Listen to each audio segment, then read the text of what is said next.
अस्सलाम वालेकुम फ्रेंड्स। नाम है सदीम, मायनी है अल्लाह का कसरत से विर्द करने वाला। नाम है सादर, सादर नाम के मायनी है बेबाक और निडर।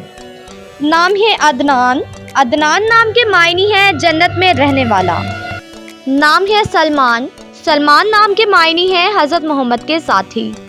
नाम है अफीन, मायनी है गलतियां माफ़ करने वाला, दरगुजर करने वाला। नाम है तैमूर, तैमूर नाम के मायनी है मजबूत, ताकतवर।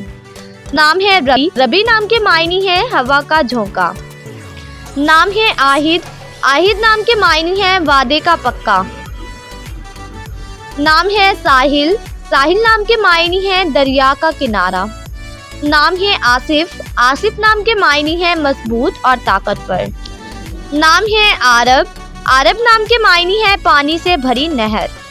नाम है रिजवान, रिजवान नाम के मायनी है जन्नत का रखवाला।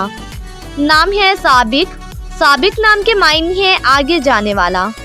नाम है रागिब, रागिब नाम के मायनी है रजामंद। नाम है अरहम, अरहम नाम के मायनी है रहमदिल और मेहरबान।